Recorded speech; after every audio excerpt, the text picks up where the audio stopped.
Bonjour à tous, heureux de nous retrouver pour cette dernière vidéo sur les mystères lumineux, 5e mystère lumineux, l'institution de l'Eucharistie. Nous pouvons le lire dans les évangiles, que ce soit Matthieu, Marc ou Luc, qui racontent le dernier repas de Jésus avec ses apôtres, ou Saint Jean, qui nous parle du lavement des pieds en ce soir de la Seine.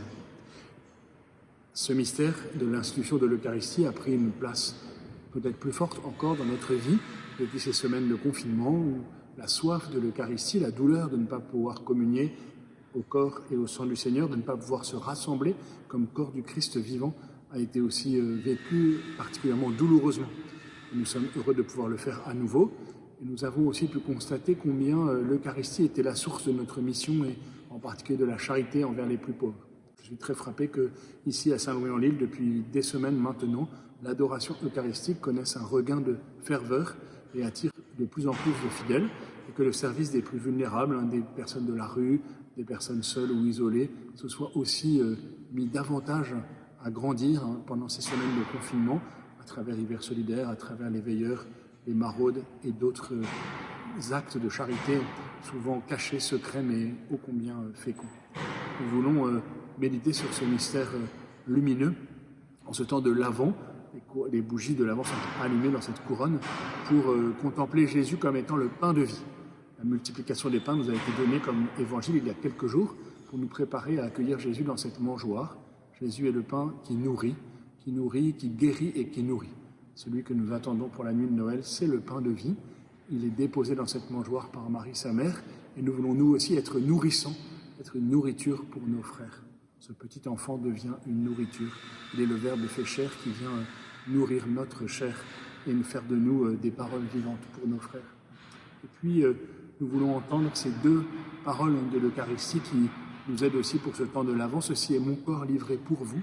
Cette parole dite par Jésus et que le Christ dit à travers le prêtre pendant la messe, elle est pour chacun de nous, qui l'entendons dans la messe, pour que nous puissions repartir de la messe en voulant vivre cette parole, en désirant nous aussi donner notre corps, donner notre vie. Le prêtre l'a dit pour que chacun de nous puisse la dire et la vivre. Ceci est mon corps livré, donné pour vous. Et puis il y a bien sûr cette autre parole qui n'est plus de Jésus mais de Jean-Baptiste dans la messe.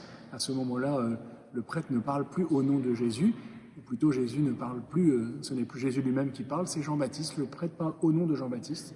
Voici l'agneau de Dieu qui enlève le péché du monde. C'est lui que nous désignons. Et c'est lui que, par toute notre vie, nous voulons montrer, l'agneau de Dieu qui enlève le péché du monde. Ce petit enfant, c'est l'agneau de Dieu, livré aux mains des puissants de ce monde, mais pour les sauver, pour les délivrer. Et nous aussi, nous voulons désigner ainsi Jésus, être l'ami de l'époux comme Jean-Baptiste qui nous accompagne pendant ce temps de l'Avent. Où était Marie le soir de la Seine? L'Évangile ne le dit pas. Il n'est pas interdit de penser qu'elle était là, de même peut-être qu'au matin de Pâques, comme le dit saint Ignace de Loyola, mais nous ne le savons pas. En revanche, ce qui est sûr, c'est qu'elle est là aux noces de Cana, qui était le deuxième mystère lumineux, qui est déjà une anticipation de l'Eucharistie, et qu'elle est là, bien sûr, au pied de la croix, avec les disciples que Jésus aimait, qui est comme la consommation, l'accomplissement du mystère eucharistique célébré déjà lors de la Seine. Et puis Marie sera là, au Cénacle, avec les premiers apôtres, les premiers chrétiens, d'autres femmes, d'autres disciples, pour prier fidèlement et pour célébrer aussi les premières Eucharisties chrétiennes dans les maisons, dans ces domus ecclésiés où l'on se retrouvait. Préparons-nous avec la Vierge Marie, la femme eucharistique, comme le dit le pape Jean-Paul II. Préparons-nous pour ce temps de l'Avent à devenir une Eucharistie vivante. C'est ce que dit souvent saint Paul.